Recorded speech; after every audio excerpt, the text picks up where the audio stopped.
So, speaking from experience, and I just want to say I also leave my website down and link below.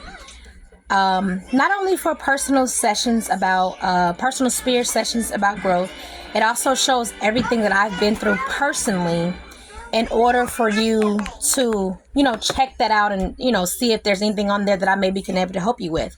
So I want to talk about soul ties. I know a lot of people talk about them, but me actually had been someone that went through it personally.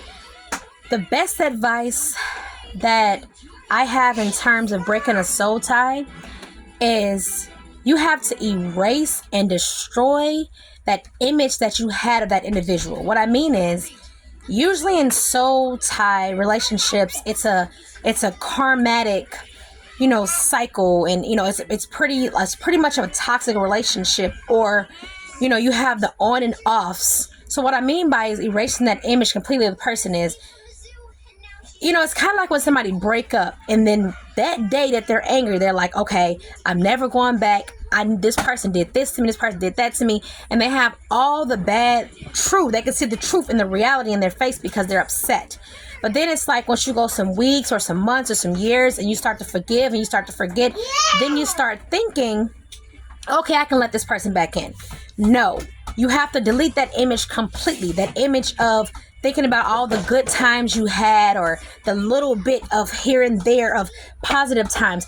Once you delete those images completely, I'm not saying have a grudge. Of course you should forgive because forgiveness is for yourself. And then once you forgive, that individual no longer has power over you. So I'm not saying hold a grudge, but I'm saying when those good memories try to creep in, you have to suppress those and say, no, that person might have been good at that point or at that time, but they're not good for me. You must hold on to the power of why you left in the first place, or else you'll end up back in either that same situation or another situation that can be the same or worse after. So when we go through things, it's not to judge ourselves. Like I see a lot of people on the internet, they judge people who are stuck in soul ties and situations like that. Basically, you're supposed to get out of these situations and see them as lessons. So if these things try to come into your life again, you'll immediately see the red flags.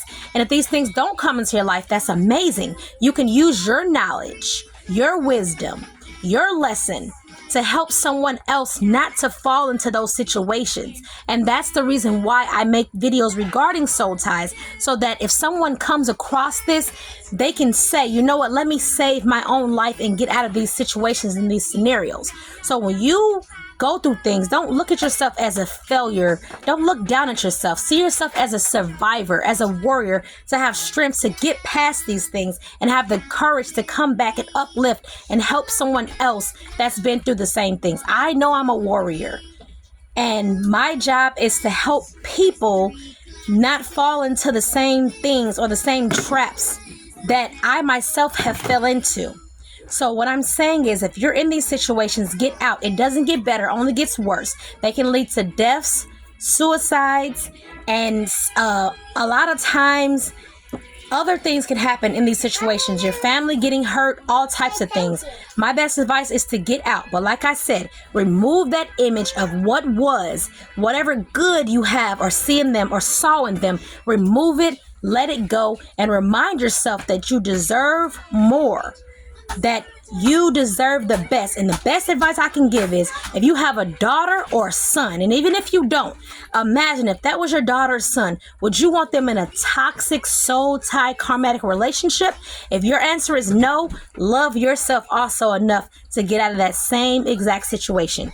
If you wouldn't want them in it, you shouldn't be in it yourself. You have to love yourself first and even more in order to be that good parent, that good person for your child, and to be that role model. I hope this helps someone. And on that note, I'm going to say aloha, peace, paz, shalom, assalamu alaikum. This your girl Rebs. It's been real. Have a good one. If you need to book a session, click on the website. And until next time, I'm out.